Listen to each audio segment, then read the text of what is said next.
Well, good evening, ladies and gentlemen. It is Tuesday evening, November 30th, 7:30 here in the heart of Central Texas, and it is time for Breaking the Chains. Tonight, we're going to be talking about building safer flying with the executive director from SAFE, David St. George. My name is Jeremy Walters, and I'm a man of many hats. I'm an ATP, Master CFI, Major in the United States Army Reserves, aviation content creator, and former U.S. Army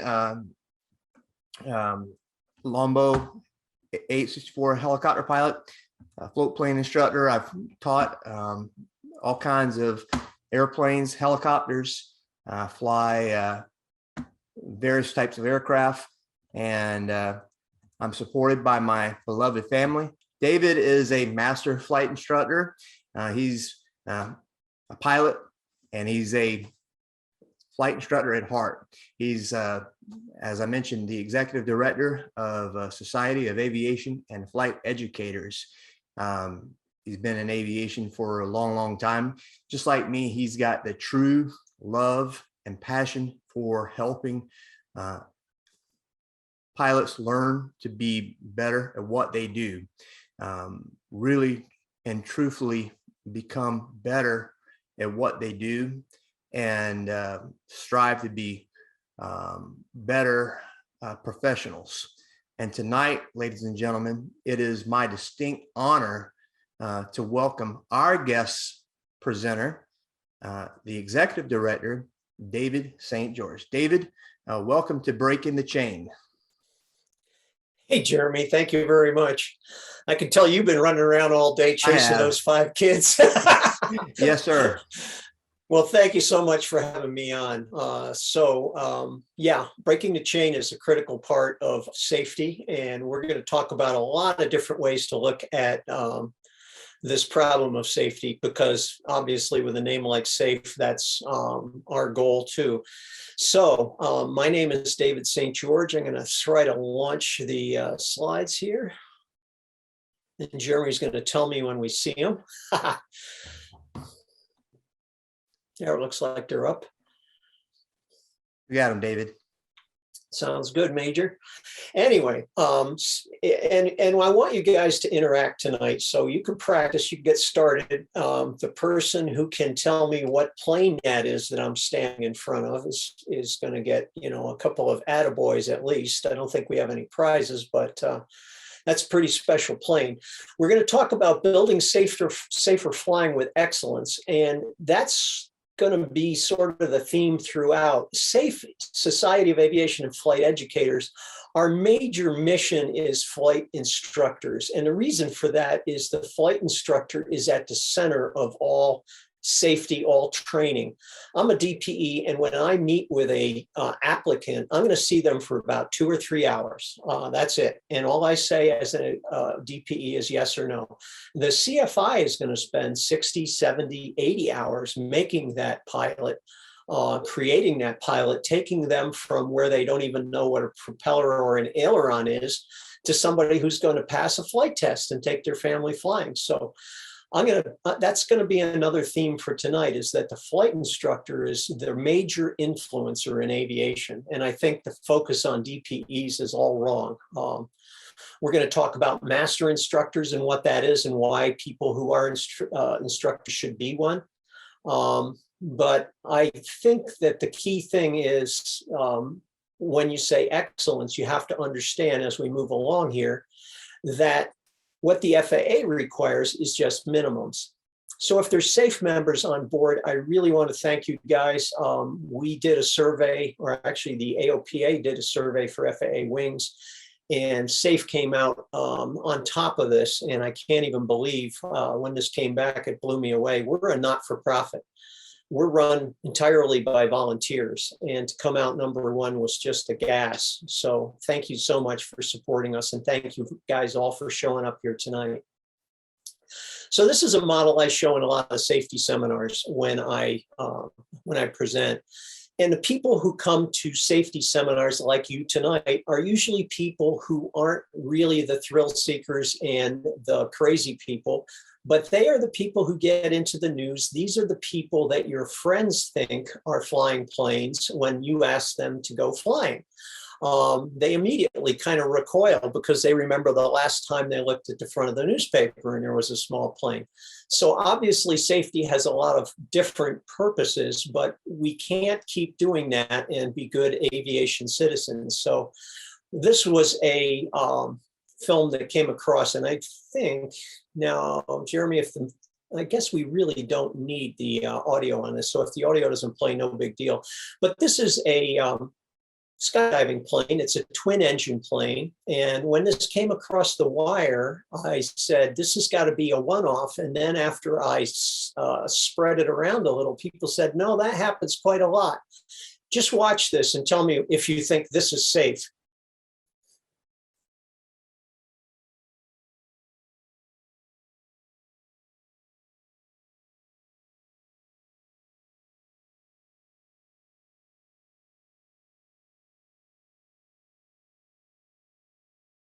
So, and the rest of this video, it's a very long video. The skydivers actually form up and do all their formation stuff. And, the next ride up, they do the same thing.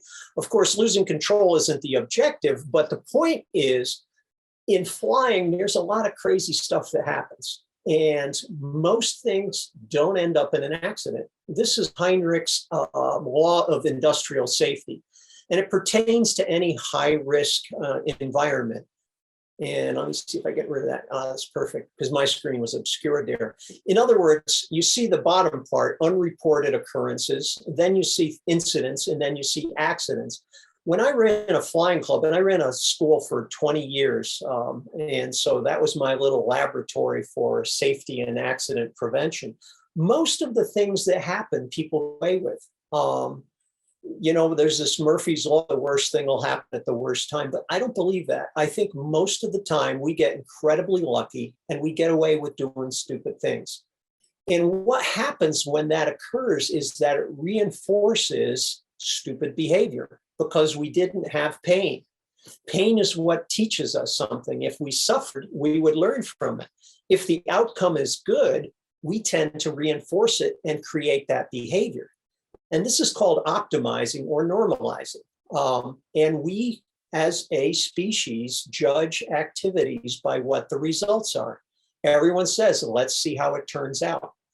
So an example of how that can go badly is, say you were at a party, and everyone's been to a party, and maybe you had a little too much to drink, and maybe you decided, well, I'm pretty good at this, and I drive home a little buzzed.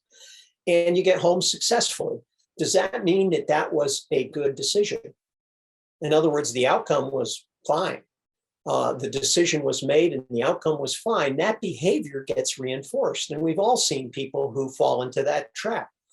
On the other side of it, let's say that somebody was conscientious and they hired a designated driver and they said, okay, I'm going to do this correctly. And on the way home, they did everything right. They get T-boned and they die. Does that mean that that was a bad decision? So judging an activity by just the outcome is not the way that we want to do that.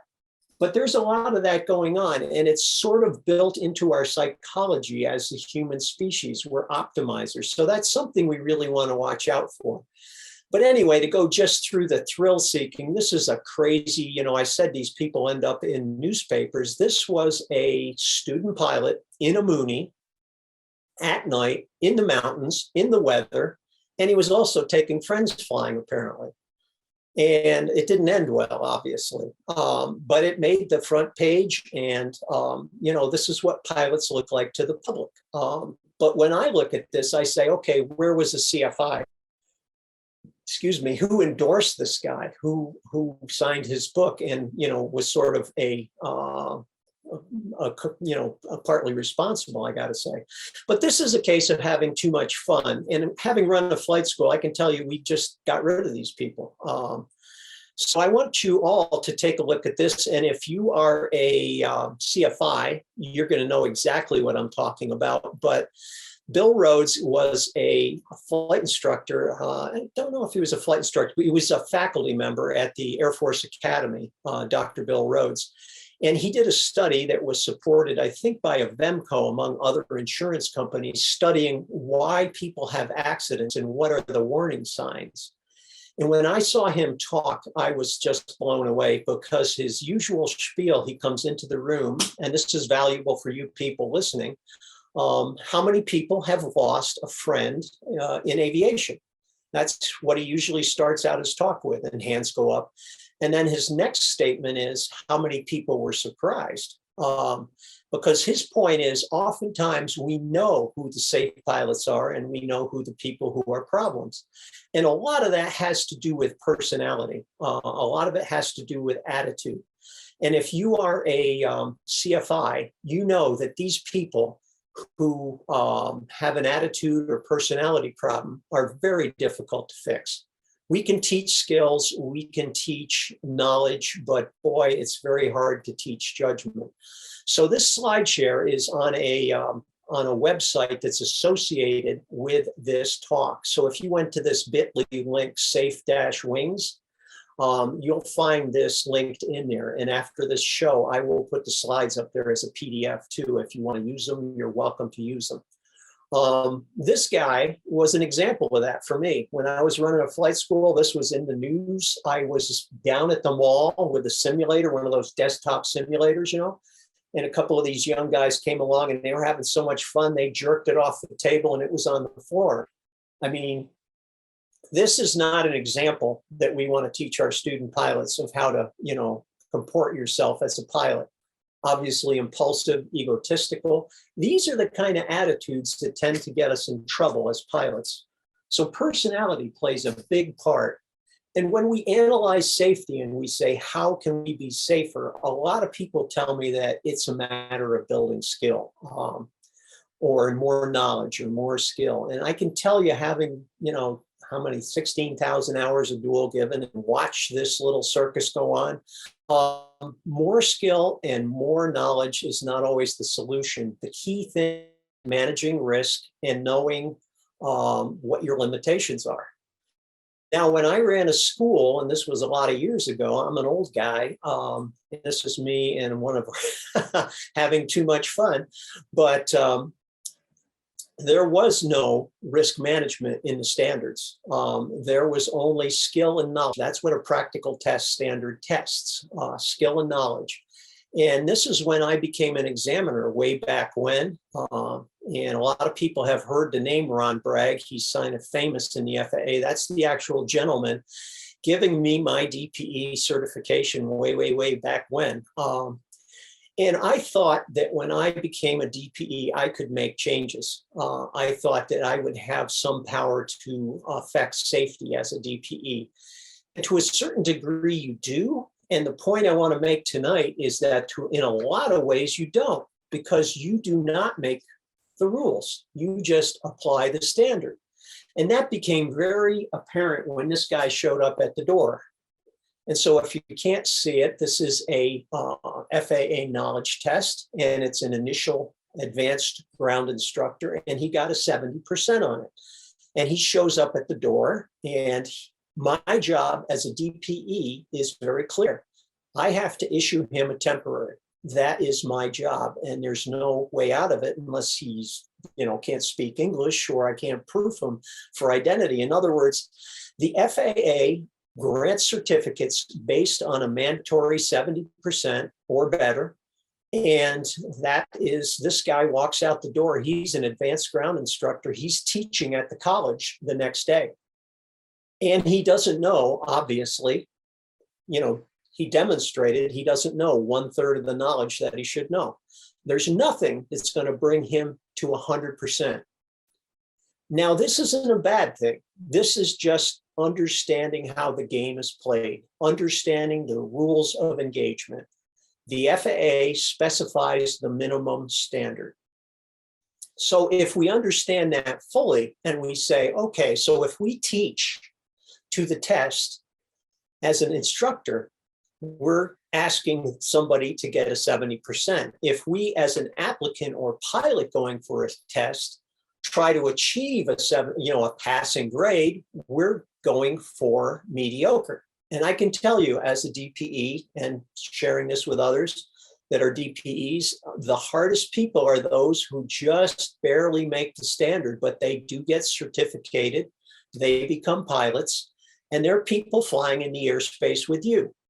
So excellence and any kind of achievement is absolutely a voluntary thing. And it's something that every pilot should pursue, because if you just pass a test, that is not saying that you're wonderful at what you're doing.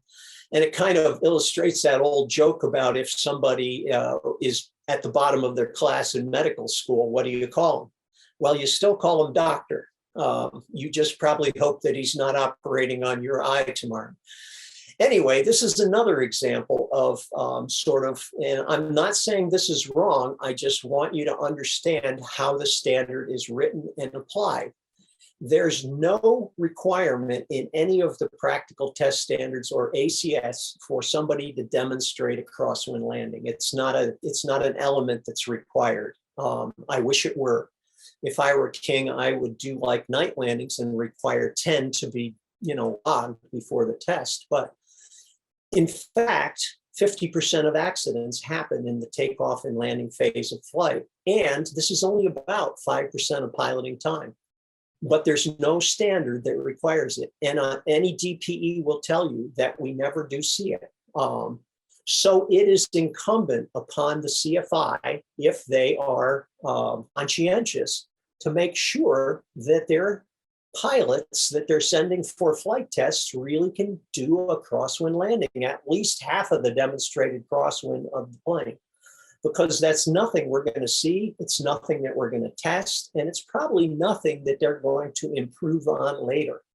I know people always say, oh, I just want to get this rating, and then I'll add the skills later, but I really don't see that. And I've been flying this year for 50 years. It doesn't seem like people pursue that after they get the rating. They kind of avoid working too hard at it. So again, if you want to be good at aviation and you have an inner sense of excellence, you're going to be a good and safe pilot. If you just pursue the minimum, you're going to get the certificate and just lump along. And these are kind of the sad people that we see in aviation, that you're in the pattern and you say, who gave him his license? Well, it's not my job as a DPE. I test to the standards the FAA gives us. And every pilot and every applicant should be trying to get 100%. If they slide a little, they're still going to be a pilot. But you have to try for absolutely the best, because that's not part of the standard. They're not tested, and they're nothing that we're going to see because it's pass fail. So after I had become an examiner, and I had done this for a bunch of years, and I'll tell you, every examiner gets to this point, it's kind of frustrating because there's not a lot of professionalism sometimes at some of the places you go. So I created this app, and it's free. It's on the App Store. And we are going to talk about SAFE tonight. This is one of the things that I created, and it was out of frustration. I'm an Apple developer, but it's free on the website. You can get the link. And what I put on it was all the endorsements, all the requirements for each of the ratings in terms of experience and hours logged. I also added Rod Machado's CFI tools, Bold Methods CFI tools. There's a mobile weather link on there. Very helpful. And basically, if you see anything that you would like on that, there's a little memo. And if you touch it, it goes right to my phone, and we'll add it in there. So I'm going to just pause for a moment and make sure, Jeremy, we don't have any questions coming in.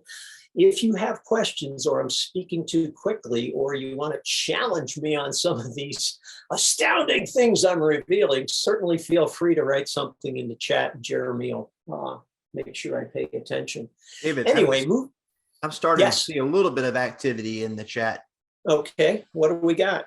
Just a few little things here and there, like let's see, the 5 hazardous attitudes, or just some comments here and there. Basically, someone wanted to say, was it the Stearman, Spirit of St. Louis, a Beaver? Good, good, good. Keep guessing, keep guessing. Thank you very much for playing that Some game. people were wanting to know if I had been at happy hour tonight. When I called Jeremy today, I could tell you, with a father of 5 kids, and one of them's 2 years old, and one's 13, I'm like, this guy's on both sides of disaster. 13 is going on crazy, and 2 years old, we've all seen that. So I'm just glad he's here tonight. Yeah, I was sawing firewood right before I came in here. There you go. Anyway, so moving on from the app, this is a part of an 8710. And when I saw this as an examiner, this is where a CFI really reveals themselves, in a flight school too. This is where we see these absolute minimums. And this is legal under 141. Other things which you may be surprised are legal is a CFI. You can get a CFI certificate with only 5 hours of actual solo time. And you can argue with me on that, and I'll prove it to you. But yep, 5 hours of actual solo time is all you need. When I used to get flight instructors from academies, they didn't know, some of them had never fueled an aircraft. Some of them never had tied down an aircraft. These are not part of 141 programs. And frequently a CFI, if they're doing a minimum time puppy mill program, they'll get through. And here's somebody that's teaching flight, that's responsible for the safety of your son and daughter. If they're not under the mentorship of an experienced CFI, they're not going to be creating a very safe pilot. This is the mission of, it's on this side, safe. I mean, that's what we do. We really do try to improve CFIs, because if you improve CFIs, you exponentially reach 50 to 60 people for every CFI that you get to improve. So here's another example. And these are 2 applicants who got their certificate. And it could be at the student pilot, becoming a private, it could be a commercial, or these could be CFIs. You have no idea looking at them which one was the 70% and which one was the 100%. You can't tell. Absolutely not visible. And if somebody was a 70%, are they going to become better and better and better through their career? Or are they going to shop for the easiest flight review and avoid training? My mission, and a mission of everybody associated with the FAA Wings program, is to get people like this into proficiency training. And the FAA has an amazing program called Wings. It's free, and you can do your flight review through it. And the number of courses in there, I looked recently, is thousands and thousands. And we're recently looking at purging a lot of the old cruft out of there and putting new courses. And I got to tell you, it's really become exciting. I use the engine course all the time for people that I'm training. It's got some real high quality stuff. So just because someone got a certificate doesn't mean they're going to be safe, and doesn't mean you're going to improve. That is a personal commitment to excellence, and that is the key to safety. All right. And feel free, Jeremy, if somebody pops up with a zinger, let me know. Well, one thing I'm going to ask real quick, back to what you were talking about, sir. the 8710 and Sure. the tangible experience levels. Yes, sir. CFIs with no actual real world weather experience. Yes, sir. Have you seen that? Oh gosh, yes. I'm in upstate New York. This is the weather warehouse, and I would get CFIs, and they've never been in a cloud, and I'm going to send them out with a student, and they're going to train in actual conditions. I mean, it should be obvious when that happens to the CFI, because it's obvious to me, that these people who got the certificate really do have a license to learn. And if you were in Canada, you wouldn't be able to teach until you had been mentored for a year. You come in as a class 4 flight instructor, and you only teach under supervision. In the United States, they give you a temporary, and you're out there in the field teaching. And so, yes, Jeremy, they could teach primary, they could teach as a double I, they could go through one of those academies where they get CFI, double I, MEI all in 10 days. It's a crazy world out there. So, okay. So safe. Let's talk about what the advantages is of being a member of SAFE. And sorry, I completely No. had a brain fart when I started this. Sometimes you know how it is whenever you're. Well, no, I absolutely know. And we were right up to the line there talking. We were So doing, we let's. should have been preparing, right? That's What does right. SAFE do and why should people join? SAFE, Exactly. I mean, I could talk all night. And this program, what I did, just so you know, is I constructed it so it has SAFE in it. And it's also, our mission so that it is a safety seminar. SAFE is obviously focusing on CFIs, but we also focus on pilots. The 501c3 means we're an educational not-for-profit, so we're tax deductible, but we give scholarships. We have for 10 years given STEM scholarships. We were one of the first organizations to do it. We're sending somebody for a CFI scholarship just this month. The real benefit to a lot of people that they love is a third off of your ForeFlight. If you join SAFE at $45, you save a third off your ForeFlight. And believe me, people, that's what we call fighter pilot math. It's very easy to understand. You're saving, when you join SAFE, probably $50, $60 every year on your EFB subscriptions. Anyway, we also publish a weekly blog, SAFE blog, and that one focused on flight instructors last week. So if you go to safeblog.org, you'll see David ranting on about CFIs and how they tend to handle the controls too much, how they tend to talk on the radio.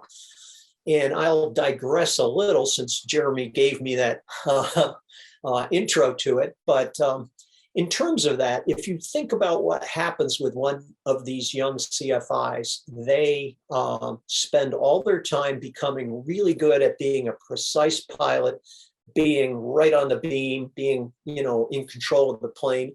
And then they become a CFI. And I can tell you, I remember distinctly how shocking it is, because suddenly as a CFI, your applicant is flying the plane, your student, your client, and the plane's going sideways, up, down. It's somewhat horrifying.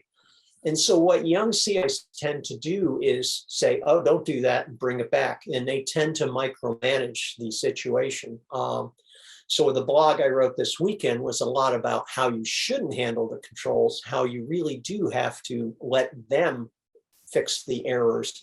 And similarly on the radio, they're going to be clumsy and klutzy, and it takes a while to learn to talk well, with the ATC system. So SAFE does a lot of that. We counsel, we mentor, we have programs, and we'll get into that a little later. See, you got me rolling there, Jeremy.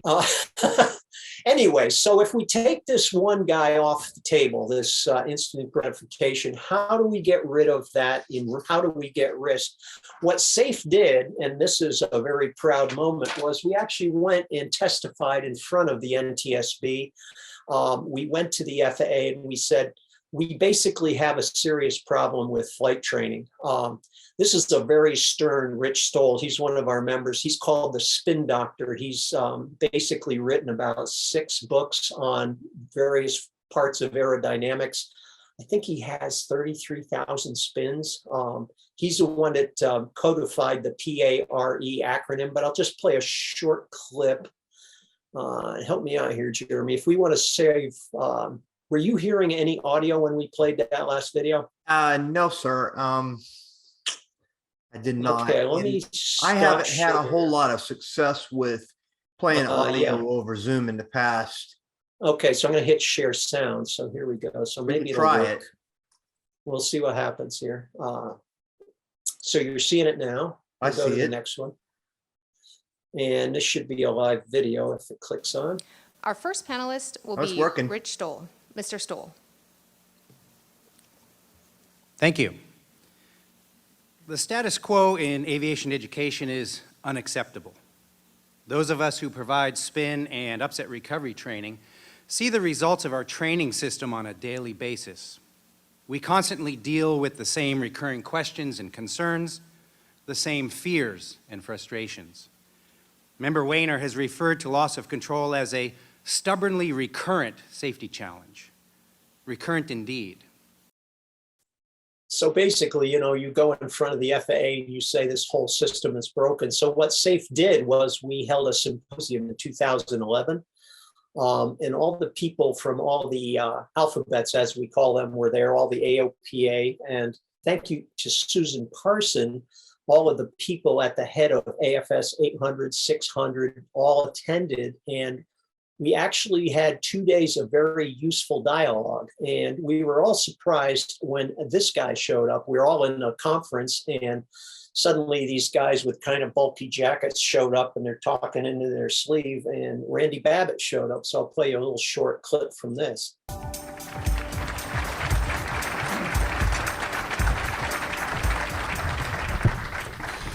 Wow, that was a very, very kind introduction. I appreciate it very much. I think the best way that I could establish my credentials with this crowd, and this is an impressive crowd, would just be to start with the following: 157-4464. That's my number, and I know it because just like you, I wrote it down 1,000 times on somebody else's logbook. So when you said I started my career as an airline pilot, that came quite later. I was a flight instructor and actually started in general aviation as a line boy. So I have seen a lot of different components of aviation, and it's really special for me to be here with this crowd, and the role you play is so important to aviation going forward. You're the movers and the shakers of the training world. Actually, I should correct that to the flight education community, because the very name of this group, the Society of Aviation and Flight Educators, really makes a point that I want to establish right off the bat. We tend to use the words training and education interchangeably, but they're not. And I think you know that. Training is teaching someone how to do something, and that's important. It's important when it comes to when you're teaching a pilot to aviate, good old stick and rudder basic skills. Training is an accurate term. But the trifecta of true airmanship requires pilots to not only aviate, they have to navigate, and they've got to communicate in the real world. And that's where education is so important, and why I'm so pleased to see the focus and the emphasis that you as a group put on it. Okay, so that was one of the big moments for SAFE. And, when I say that, I hope that doesn't show on the screen. I'm getting some pop-ups here. We changed the rules of the game. We suddenly changed the standard, and we have now something called the ACS. And if you're familiar with that, and I hope you are, and it probably seems normal, it involves skill, knowledge, and judgment. So it's a three-legged stool. You have to demonstrate that you can manage risk. When a student pilot is testing for their private pilot, they have to have a risk management plan for the pilot examiner. And it's become integral in this process of training new pilots. Let's see, I put that back on, I guess. The thing that didn't get changed, however, and this was recently in Flying Magazine, is the CFI is still tested with a practical test standard. So we're creating CFIs with a standard that doesn't teach or test risk management. So that still is something that we need to correct. And obviously it's not going to happen quick because it's the speed of government, but they think they finally have a way to move that forward. It's been in the demonstration phase for a long time. Any questions there, Jeremy? We're doing good. Hey, David, how about CFI Pro? Can you share a little bit about Yeah, CFI we're getting Pro? to it. Yeah, thank you, sir. You are just, you're right there. We're getting to it. It's right around the corner. Anyway, so what I often see when I do safety seminars is these guys, these people don't show up at safety seminars. We're not really talking to them. We're talking to really good people who try really hard to be safe. And that's probably people that are in the audience today. And, it's no good to go to a safety seminar and just dump a thrill seekers and say, don't be that guy, don't do that stuff. What about people that try really hard to be safe and they still have accidents? My example of that is right around the corner here, but the key is people think being rational is enough. But if you look at some high profile accidents, you say, geez, these are the smartest people in the world. these are engineers, and these are people that really know how to do data and science. And they had a couple of the most high profile accidents. They're the most rational people. What happened here? So this should demonstrate to anyone very clearly that even though you try to make decisions carefully and you use all the data, you could still go very wrong. And this is a process that I was alluding to in the very first part of the seminar called optimizing or normalizing. And basically what's happening is if it succeeds, you keep doing it. If the O-rings don't fail at a certain temperature, you launch at a little bit less of a temperature. If the foam falls off of the, fuel tank on takeoff and ruins the tiles on every launch, you say that's normal until it isn't. So what we have to think about is not just making decisions based on an outcome, but we have to think of standard operating procedures. We have to think of something we call a safety culture. We have to work with other people and test our judgment and see if we're doing things correctly. And part of this is, in a safety culture, everybody has to watch everyone else's back, and we have to be open to input. We can't be one of those people say it's my way, it's the right way. But there is a lot of this, and this is sort of the get her done attitude that can get you in trouble. This was the guy, and this is getting a little deep into psychology, but he's the one who developed the idea of we make decisions based not on rationality, but fast and frugal. We're optimizers. This is Herbert Simon. He not only won a Nobel, he won the Turing Award. This guy, amazing and very underappreciated. If you ever want to read a couple good books, look for that. The other person who I would highly recommend, and again, it's on that website that I put up that's with this program, is Tony Kern. Read a book called Rogue Pilot or a book called Darker Shade of Blue. I think it's blue. Yeah, he did a lot with military accidents where, the mission mentality really takes over. Anyway, got to keep moving here because Jeremy asked me about certain projects and things that SAFE does. One thing we did to help the sort of decision-making process was this pilot proficiency project. And this was way back in 2012. Doug Stewart got a hold of some of the first Redbirds that came out, and we started to make scenarios where people could test their decision making. If they decided to go one way, what would be the result? If they decided to go the other way, what would be the result? And, there's a lot of traps, and it's very important to, I know Jeremy talked about the chain, breaking the chain, but personally, when I think of safety, I try to avoid a chain because it's a single threaded solution. It moves in one direction and there's a single point of failure that breaks the whole thing. If you had a three stranded rope and one of those broke, you'd still be suspended. So redundancy is one of the key things, and flexibility is another thing, and resilience is a third thing. So all of these have to be built into a really good decision. You can't just have a single decision. When I teach students to go across the country, I always emphasize the 3D rule. And I'm sure that's in the FAA documents, isn't it, Jeremy, the 3D rule? Have you heard of the 3D rule? Have I stumped the star? You want to delay, you want to divert, or you want to drive. You should always apply the 3D rule. Delay, divert, drive. And, this is something you see people and they get set to go on a flight, with the family and load them in. And it's like I always call it Newton's fourth law. A pilot in motion tends to stay in motion. I would watch them and they'd say, oh, I'm going to go take a look. That was a classic. I'll go take a look. They never come back. They never return. Once we're in motion, we tend to keep going. So this situation with Redbirds became a really good way for people to test their decision making. This is now, by the way, the biggest thing at Oshkosh, the Pilot Proficiency Center. This started with SAFE at Sun and Fun back in 2011. An amazing program. What is also hooked up with the Redbird situation is remote learning. And this is Billy Winburn with Community Aviation. And you can actually log time with an instructor in Idaho while you're flying in Virginia. This is the value of the internet with the remote capabilities in these Redbird simulators. They have full control, and you can hook up with air traffic control through leading edge, and you can fly remotely.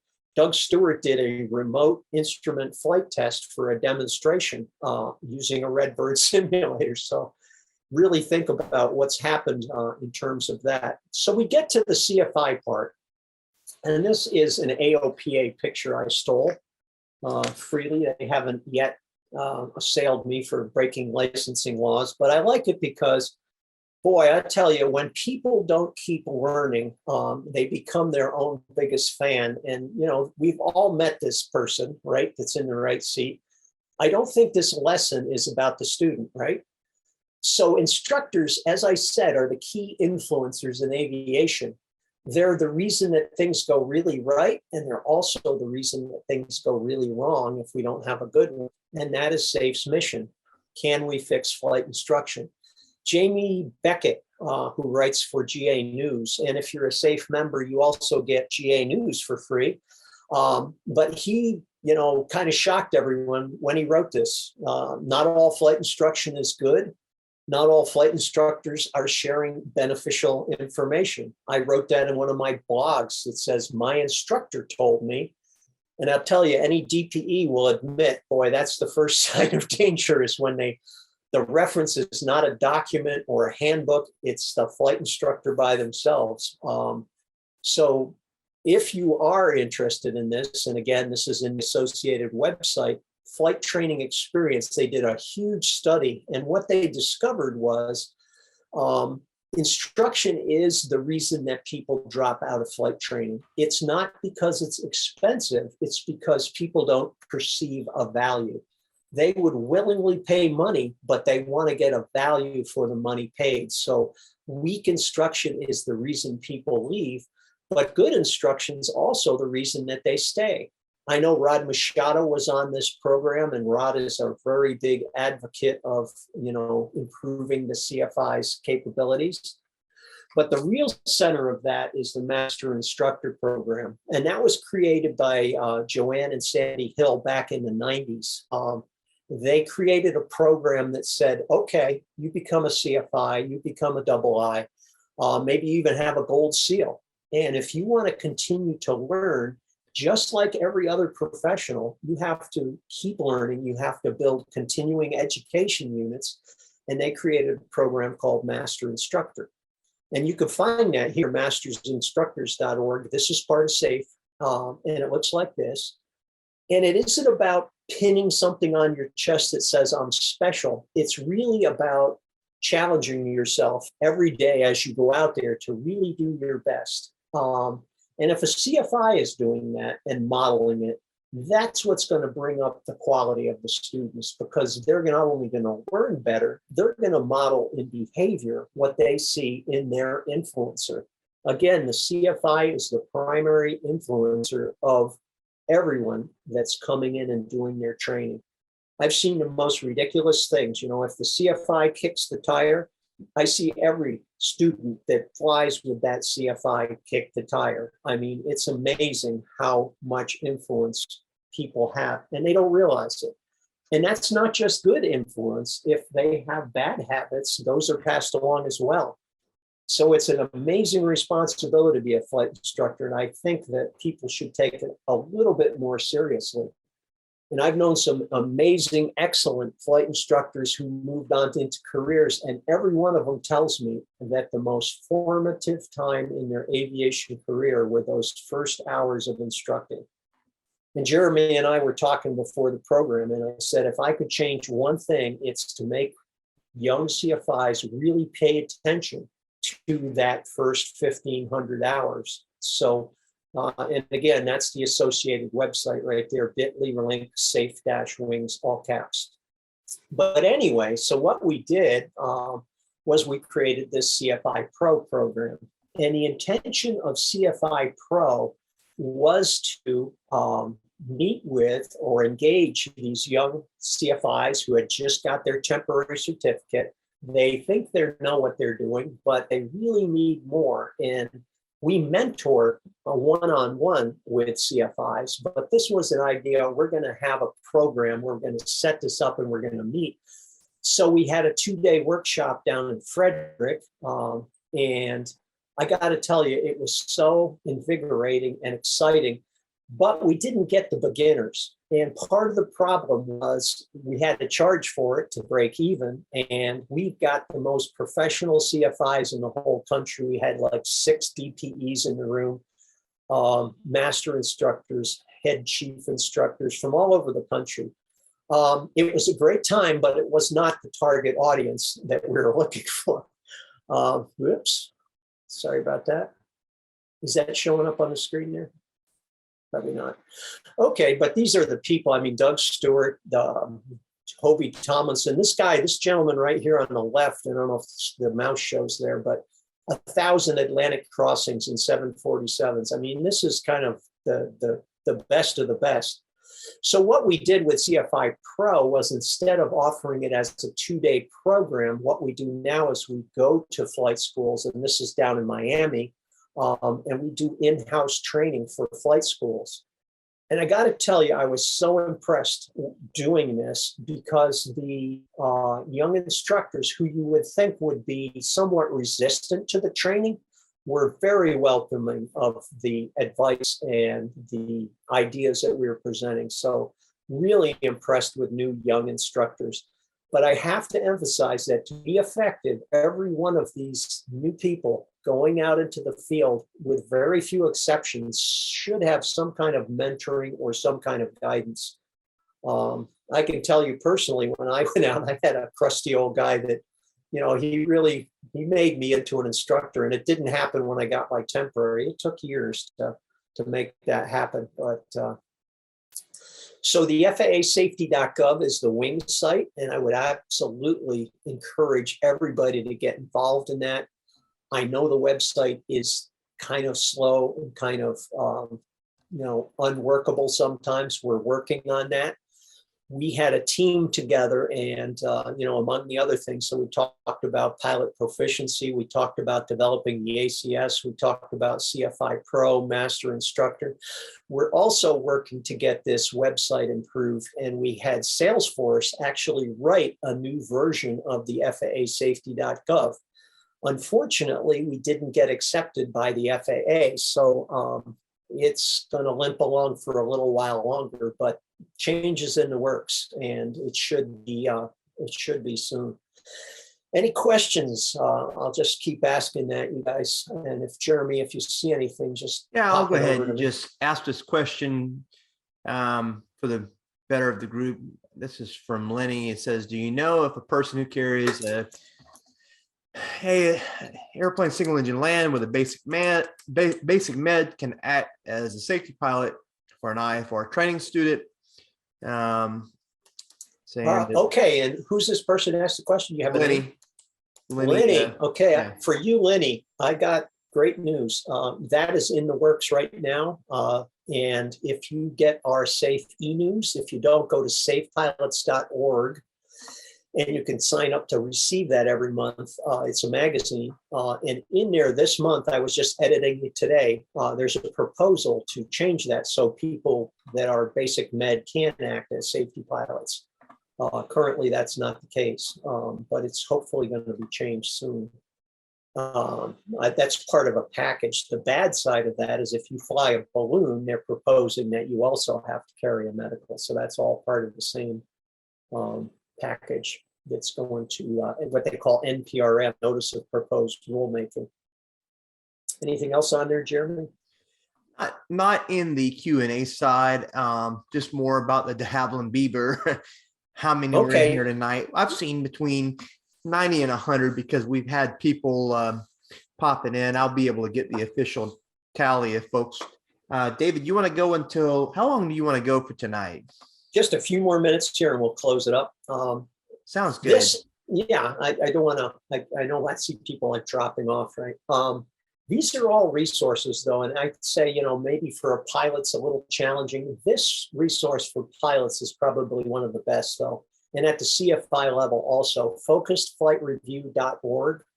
We worked with AOPA for a long time on this program. And the idea is not to just do a kind of ho-hum, same plain vanilla flight review, but make it exciting, make it challenging, make it a learning experience.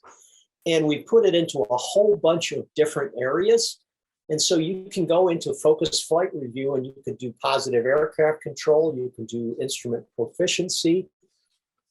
And even if you didn't do each one of these modules, there's so much good video content, PowerPoints behind it that I got to say, it's just a fantastic resource, and it's all available in FAA Wings too. So check that out. The other one, let's see here. I want to just, oh, that's our little, I don't think we're going to play If you're that. an air- We'll move along. If you get Wings, you get these fine little, things from AOPA. So pilots love bling. You get another set of things to pop on there.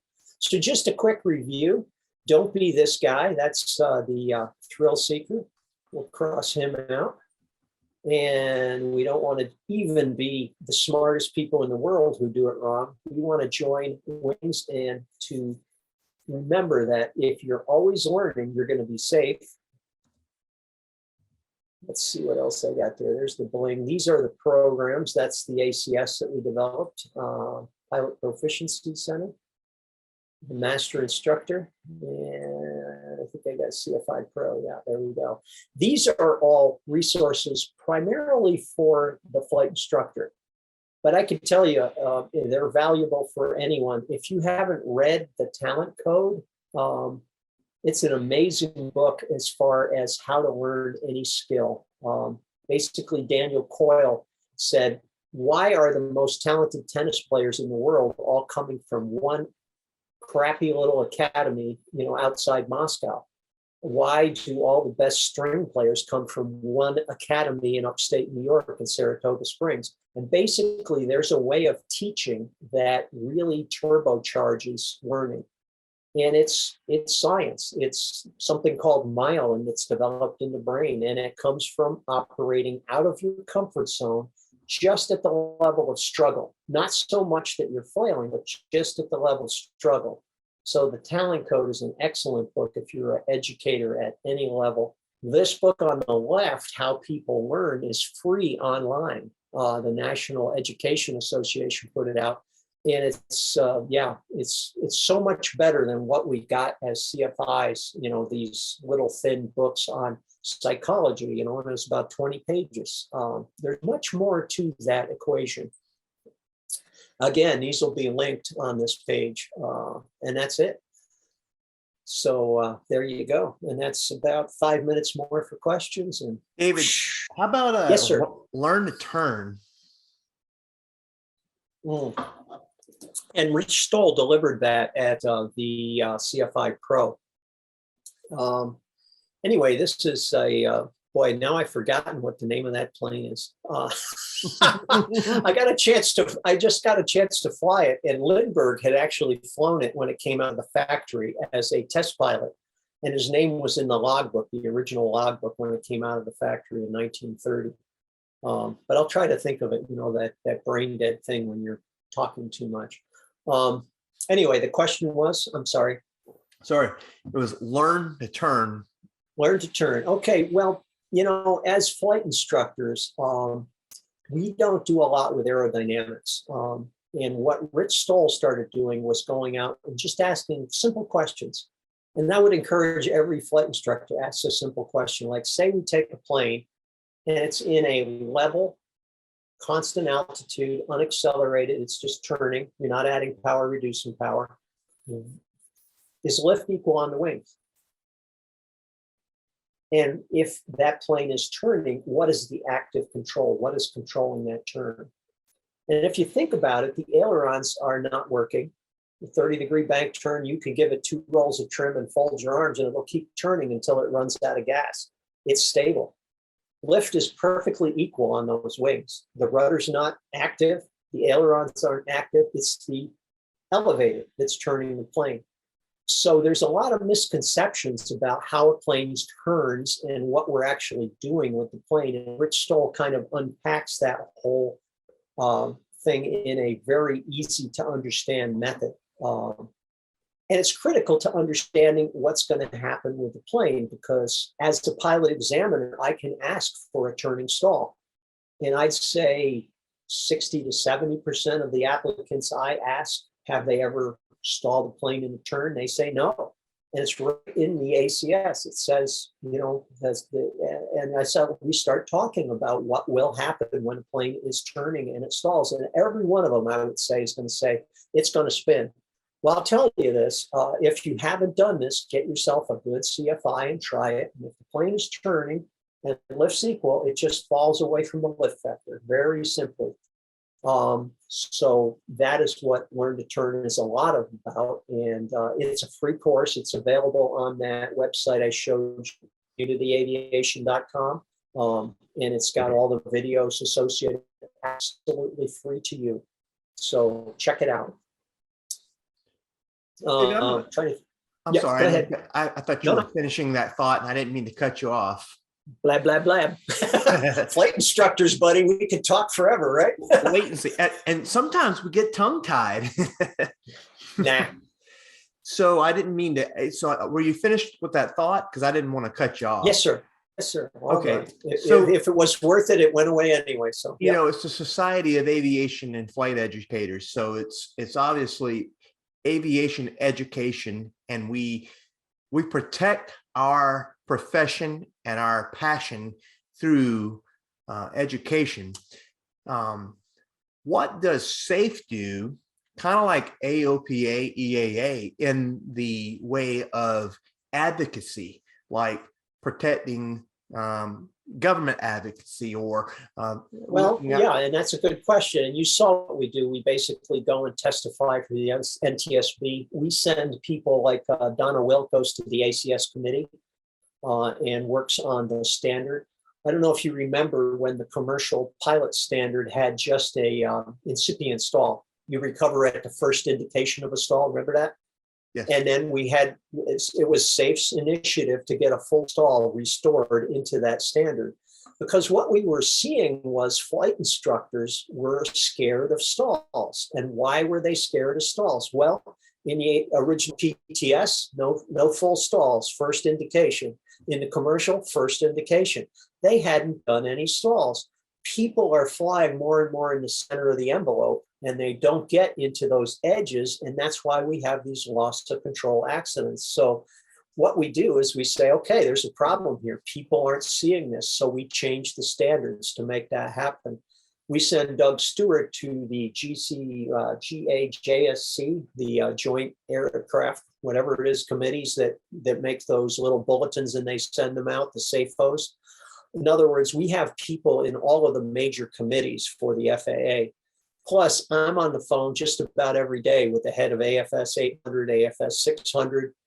The key problem we're working right now is DPEs, because you know how this, I mean, I told you I'm not responsible, but things happen, right?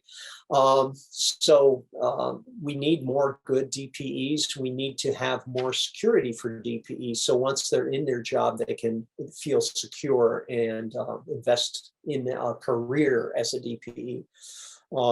So that's what SAFE does for advocacy. But, you know, that's not our major job. Our real major job is education. We get involved with the standards just when we see a crying need, and that ACS was obviously a case of that. We really needed risk management, so we went after it. And I tell you, every time I do a flight test now, and I hear an applicant say, "Oh, and here's my risk assessment and my, you know, how am I going to," I just smile inside and say, we did that. So, Exactly. yeah, it's a satisfying feeling. Anyway, I would encourage everyone to join. You get your third off of ForeFlight. There's so many things. Check out safeblog.org. Check out safepilots.org. And hopefully we'll have more shows like this. I really appreciate you having us on, Jeremy. It's great to talk to Yes, your sir. people. David, it's been a pleasure, sir, and I'm glad that we finally got to make this happen, and we got to. It only took a year or two, huh? We're both very busy, and Well, and it's funny, if people don't know, we both fly corporate, and we're trying to meet at Teterboro, and we're trying to meet at Westchester. Just hasn't happened. So I'm bouncing around in the Northeast and you're down in Florida, or you're in Texas while I'm up in, Teterboro or whatnot. And so it's hilarious. You never know. It is. One of these days we're going to one of these days we're going to run into, I don't know, somewhere up in the Northeast, who knows, or wherever. We'll be there. So I'll come down and see you. Anyway, thanks again. I really appreciate it. Yes, and I look forward to the seeing the video online. And what I'll give you is a few links to post on the bottom. But excellent. Everybody that attended, let's see. They had a heck of a time trying to meet up in Buffalo last month. Oh, that was Mike Jesh. Yeah, we did try to meet. Mike was there and I was taxiing out on a flight test, waving to him. Hello. Anyway, thanks for coming on board, Mike. Thank you, Jeremy, for having us. You bet, sir. All right, I'll go ahead and close us out, David, and okay. I'll be with you. I'll give you a shout here in a few minutes when we get off the air. Okay, sounds good. You All take right, care. sir. Muting. All right, ladies and gentlemen.